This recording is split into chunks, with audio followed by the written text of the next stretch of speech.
Hi, this is Bonnie, and what I'm going to be doing is a big journal project, and it's going to probably take me a couple weeks to get through the entire journal.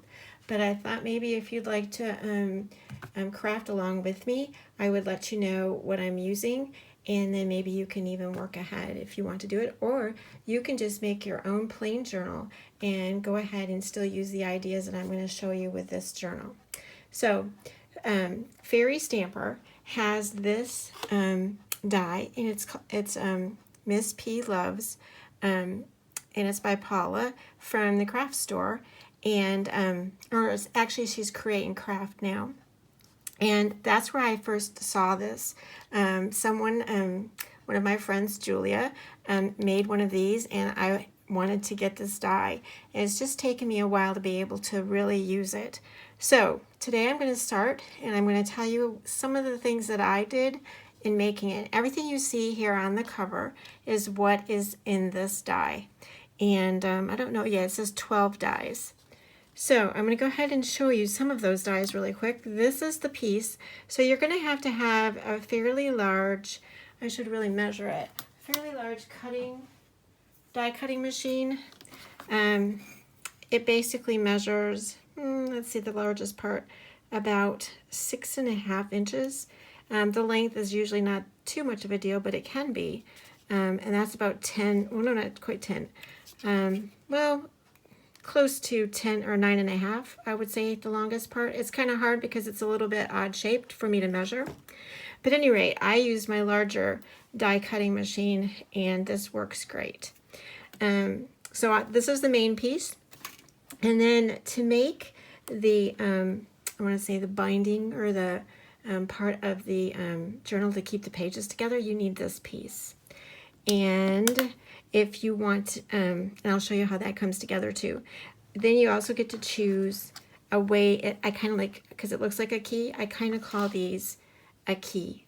And it's what keeps it so that you can take the binding off and on, and this actually kind of, I want to say, locks it in place. And there's two choices with that, and there's a lot of other things you can do, but I went ahead and I chose this one, and I've cut out those. So that's all I'm going to be using, but you can do more. These are like, if you want to line this so you don't see it, but I'm doing something completely different. So first of all, I'm going to be making a 10-page journal, which just means I have 3 pieces, and I'm going to be putting something on both sides. And I cut out 3 of these in black, and I cut out 1 of these in black, and I cut out 2 of these in black. I'm going to go ahead and show you that also.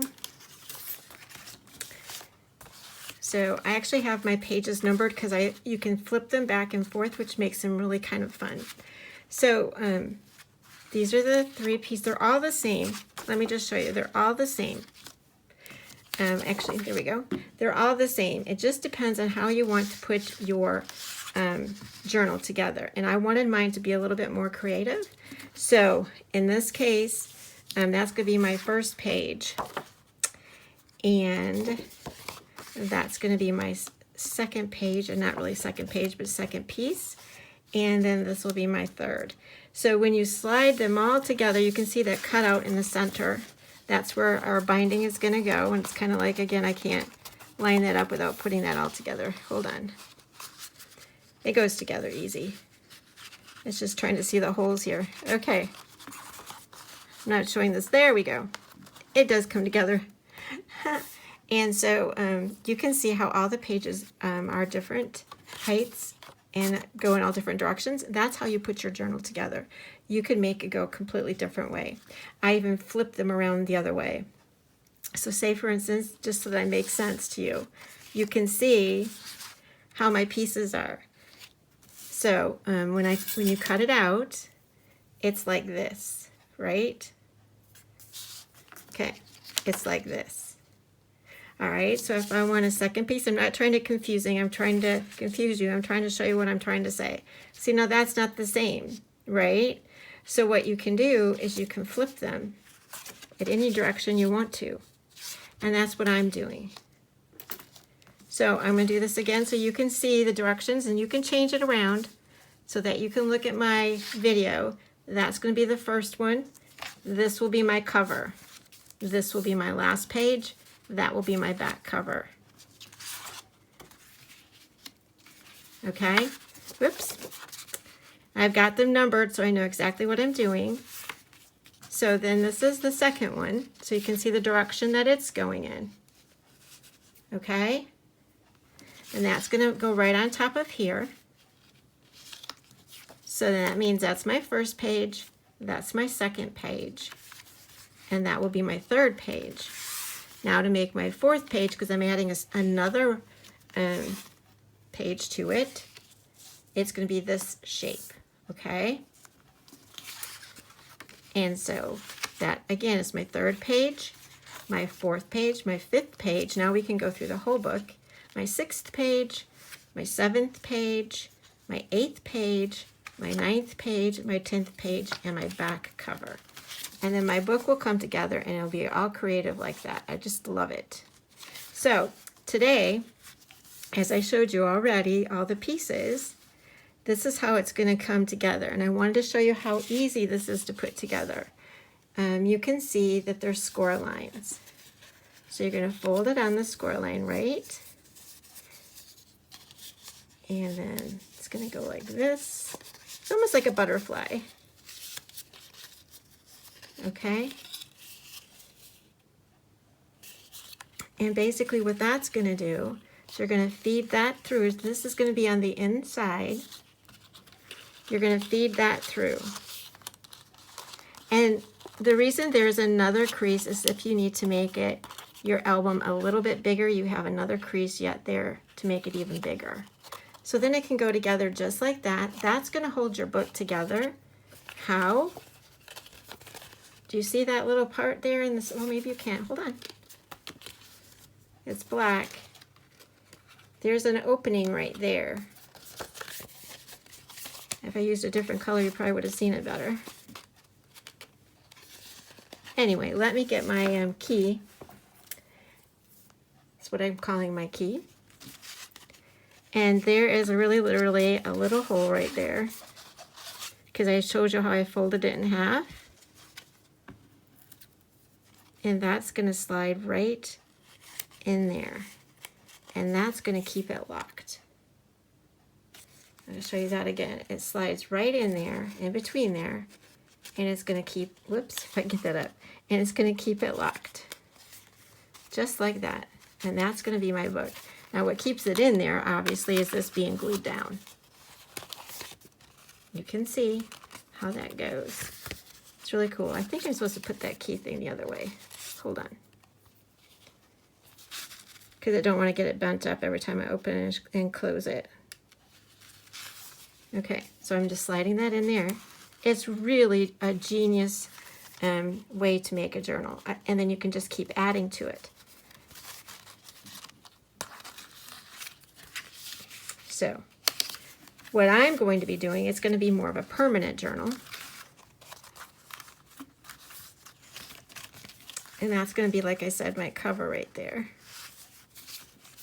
So how do I get these pieces on here? They're a little bit different, right? They're not your traditional squares. So what I did is I took, because there is not a die for this. So I took the die and I put a piece of paper, oops, and I traced around it, both sides. And you're going to see how I'm saying how they can be used in all different ways. I traced around them. Those are my patterns.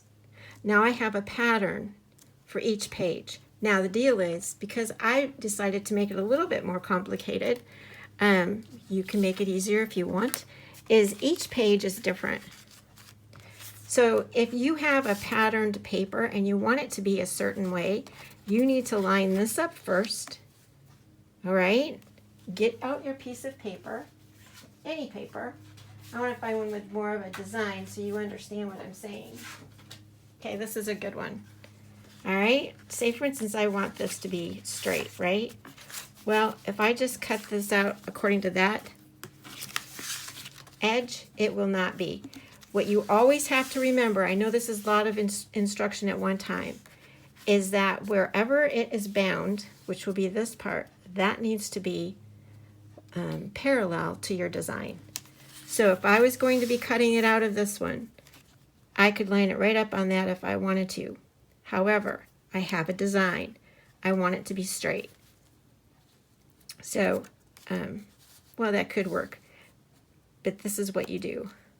You line it up to where you want it, you trace around it, and cut that out.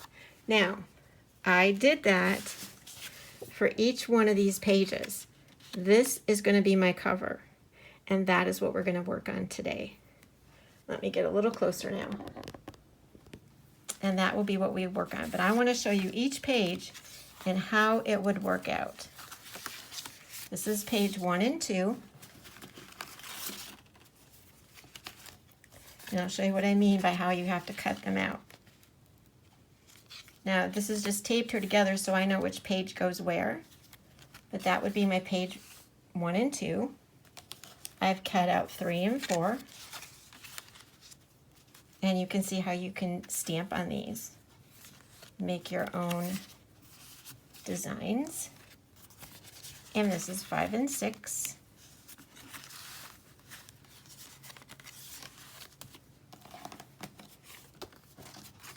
Seven and 8.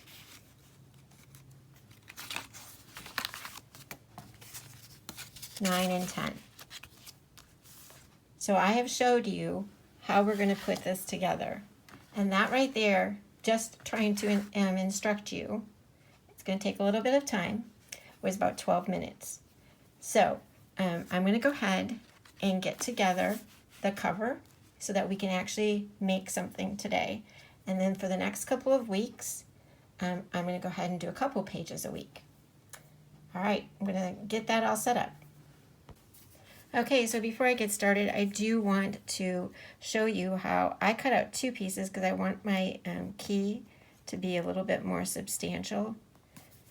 So I cut 2 pieces of heavy cardstock to put together, because I'm going to go ahead and at least keep my journal bound. And then the other thing, like I just wanted to let you know, if you're going to prepare to do this ahead of time, each page I numbered and I put an arrow in the direction that it goes so that I would be able to match it up. Each page in here, I did the exact same thing with pencil. I went ahead and said what page goes with which, and that works really well. Okay, so I'm going to go ahead and I'm going to glue this centerpiece down also. I'm not going to be adding any more pages to this. This is going to be a one-time journal.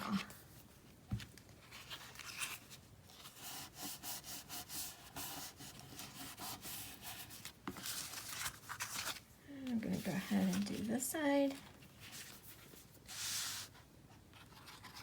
Black really worked best for this journal, not the greatest for videotaping, but it really did work the best for the overall look.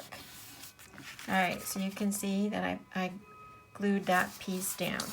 And now my journal will fold in half and it will stay together. Okay, it's already creased. So again, like I said, now I can go ahead and just put my key in there. And it will be all set and ready to go. I don't think you need to watch me thread that through. I need to get that opening a little bit bigger. So anyway, I'm going to thread that through and it'll be all ready to go. Okay, so because I've not done this before, this is the first time, I am going to be doing things as we go.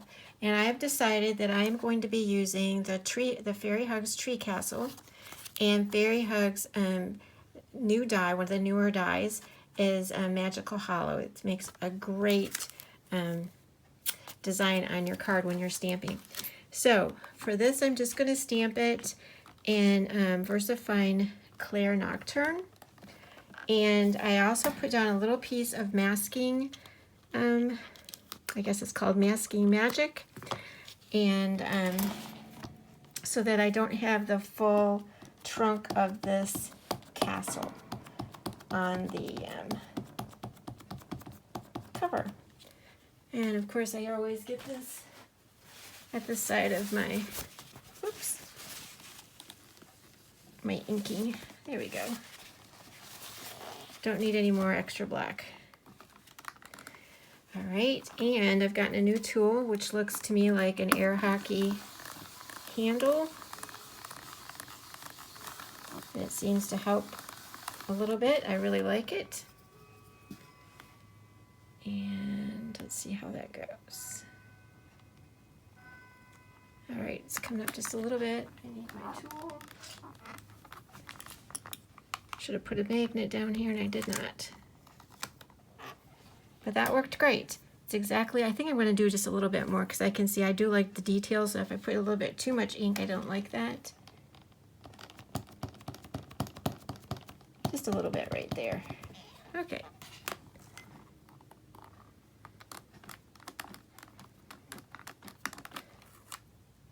It's probably where it was stuck.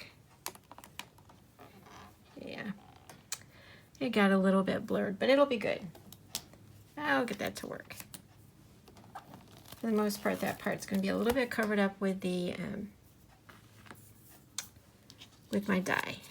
So then that's really all I'm going to do for the moment. I don't think I'm going to add anything else to that. I know I want to put this on, and I think that will work super. So I'm going to go ahead and glue that on, and I'm going to cut off this excess because it would hang over the side. And I think that'll work great, just like that. All right, so I'll go ahead and glue it and I'll be right back.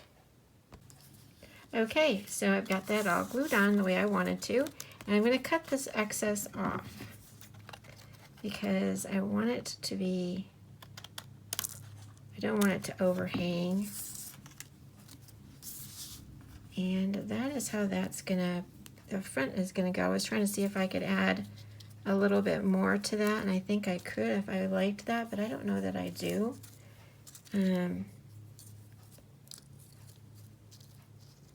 Just testing that out. Like I said, I hadn't done this yet. So, no, I don't think I'm gonna. I think I'm just gonna leave it the way that is for right now. I know that I'm gonna add something more to it. I'm not sure what that's gonna be, but right now, I'm going to be using Distress Oxide Chipped Sapphire, and I'm just going to go ahead and put this around the edges.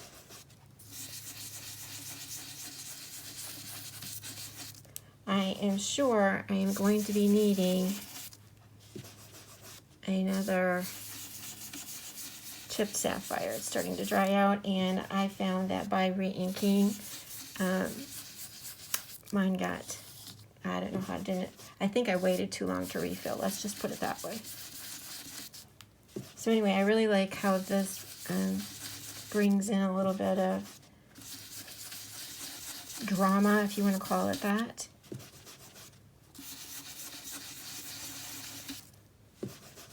So far, other than putting the journal together, this hasn't taken very much time. I am going to add more to this cover.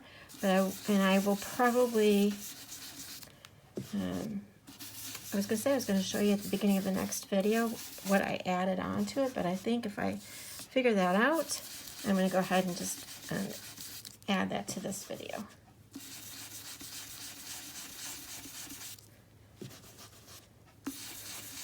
I am also considering adding another stamp, so we'll see how that works. I want to test it out and then I'll show you.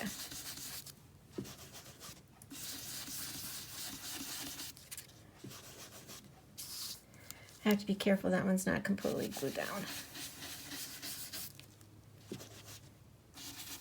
I also want to try a new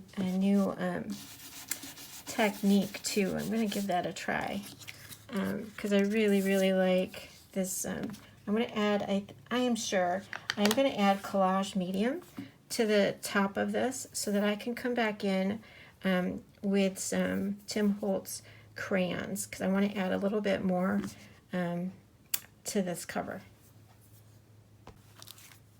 Okay, one thing I decided I know I'm going to do is I am going to use this pumpkin stack to put along the bottom. So I'm going to go ahead and stamp this in VersaFine Clear Nocturne. And then I will color these in based on the colors of the cover. So I'm going to use, you can see there is a little bit of orangish in there, but I think I'm going to add some purple also to that, and some of the yellow. So it's going to tie in with the colors. And I'm going to hand cut this out. It's not too hard because they're pretty much circles. So that's going to be an easy thing to cut out. But I'm going to go ahead and let this dry just for a few minutes, and I'm going to color it and put it on the cover. But I think I'm going to add the collage medium first, and then I'll add it to the cover. Alright, so I thought maybe this was going to be the end of my video, but because I could not get my jar of Distress Collage Medium open, I am actually using the matte, and I'm actually using the Distress brush because I really do like the fact that it doesn't leave the brush strokes. I have used this on other projects. So let's go ahead. This is like using Mod Podge, but it isn't. So it does seal everything, and I like that for my cover to protect this die a little bit. It's kind of cool. And I'm being careful with the I can see that there's some color coming off, and I think the color is coming off from the paper. And I really don't want that on my entire, although the grayness of it doesn't matter, but I think my paper, I don't know how to say it, is bleeding a little bit. So FYI, be careful about what paper you put on if you don't want it to bleed, because the stamp is great, no problem. So, and this dries really quick, just like Tim Holtz says, and really no brush strokes. So you can see there's a little bit of a finish to it. So I'm going to go ahead and let that dry, and I'm going to color in the pumpkins. And I'm going to put those also on with a collage medium. I'll be right back. Alright, so I colored all of the pumpkins in but one, so I could go ahead and show you how I did it. This one is a warm gray. It is 1054, and because the bottom, it's really kind of hard. Let me see if I can put that up there a little bit. Because the bottom of this is a little bit darker, so I went with the same, like I said, coloring on the paper in the background. I picked up a couple colors. So the bottom has the dark gray. Then I went with 1051, which is a little bit lighter.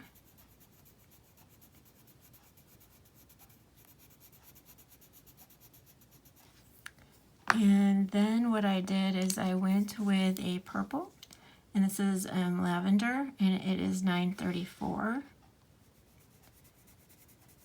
And I'm not coloring really super smooth at the moment. And I always think about in terms of shadow, and the bottom would be darker, just, and it's similar, like I said, to my paper there. And then I'm using a grayed lavender, which is 1026. And again, I'm pulling up. It's really almost looks like it is a gray, but it is not. It just helps to blend in the lavender. Okay. And then I chose, at the middle part of this, you can kind of see it's a little bit of a kind of a yellow color. I ended up not really going with an orange like I thought, and I wanted to tell you that I did make another video last year coloring these pumpkins orange. So I will link that in the description below in case you want to see that. And I'll also pick it at the very end where it will be a choice so that you can watch that if you want to. All right, this is Chartreuse and it is $9.89. And again, I also think of that this one's a little, it's not exactly the color. I didn't really have the exact color that I was looking for. This is a little bit brighter, but I'm coming back in with a grayed lavender to make it a little bit duller. So that's not the darkest color, but the next color up, the medium, more of a medium color. And then I'm just going to go over this whole thing with this gray a little bit. Oh, actually what I did do is I used the grayed lavender. I'm sorry. Either way, it really works because they're very similar in color, except this has a little bit more of a purple in it. So yeah, I really did. I went over it with this grayed lavender. Fill that a little bit in. Okay, so that's all ready, and I think you can kind of see how that colors will go. So I'm going to go ahead and cut that out and put that on top. Okay, so I can see straight away that these pumpkins are going to need a little bit of distressed oxide chip sapphire. I want it to be a little bit darker than what it is.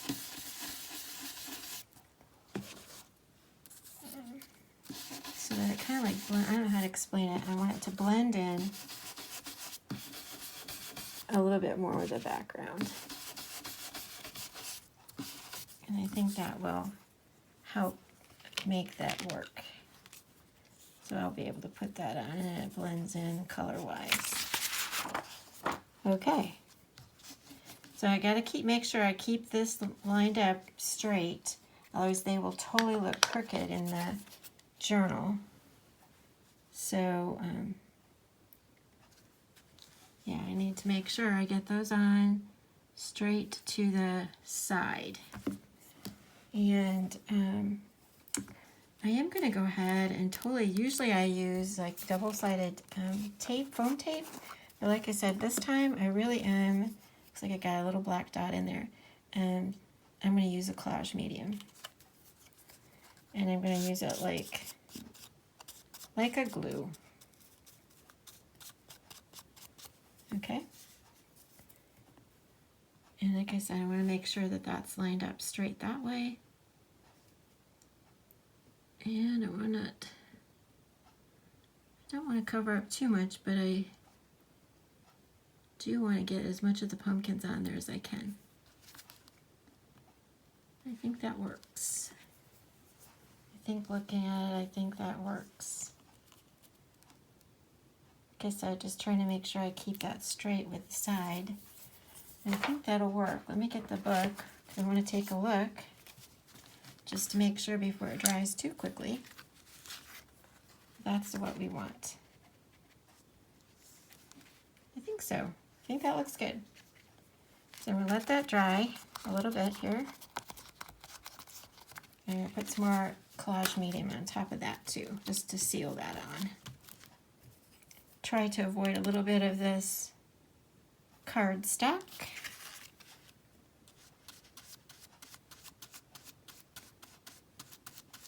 I don't know if I needed to wait a little bit for the underneath part. This might curl up.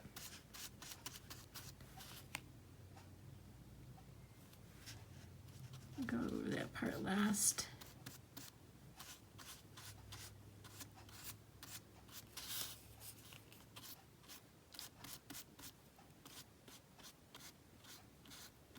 I want to make sure I don't have too much of that, but I'm not putting that back inside. I don't want black inside of my collage medium.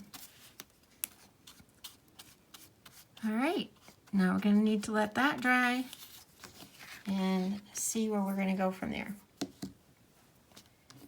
I'll show you what that looks like. Looks pretty good.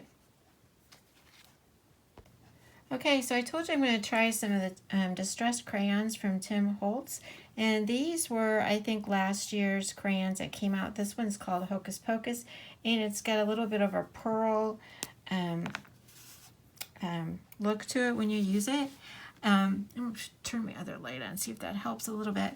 I tried a little bit of it, and it's not overly, I want to say significant, but you can see some of the pearl when you go to rub it in, and you can still see the purple, but it's not overly significant by using this. So I still like that I used the collage medium because that is protecting my cover. But I am going to go ahead and add some of this just to get a little bit of the pearl to it. And the other color that seemed to help too was this crooked broomstick. And you can see I put a little bit down here, and it gave a little bit of a shading to it, and it also has a little bit of the pearl to it. And I did add some of the purple to the top. And I'm going to go ahead and add a little bit more. And I just rub it in with my finger, and it'll stay on there. So, but I really like the background paper, so I can't say that I need a whole lot of this, but I wanted to give it a try because I haven't really tried it, and I do like, I think you can kind of see the pearl to it. So if you want to get a little bit of a different look, just for some fun, I think that there's, I want to say, probably other colors. This is not one of my, it's a newer technique for me, let's just put it that way. But I am going to go ahead and add a little bit more purple, I think, myself, and then call it done on the tree. So I'll just show you a little bit more. So you can see that it does show up a little bit. It's just very subtle on this particular project. So there we go. That's what we're going to use on the cover. You can see a little bit of the purple down there, and a little bit on the, it's kind of hard to see that pearl, but it is on there. All right, so I'm going to go ahead and put that on the cover, and we'll be done this week.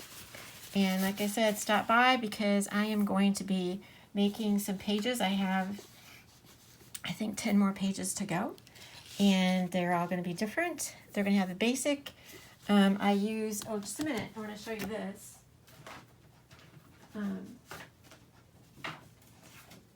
I used this paper, ShimmerGust, for each page. It was perfect. It was really easy. I could match everything up because I used one paper pad from Fairy Hugs. And the other thing I want to tell you, you're going to think, oh, I'm going to waste a lot of paper. Nope. I'm saving all these scraps. They're perfect for the die cuts that Fairy Hugs has that I'm going to be using. So thanks so much for stopping by. I'll have the information in the description below.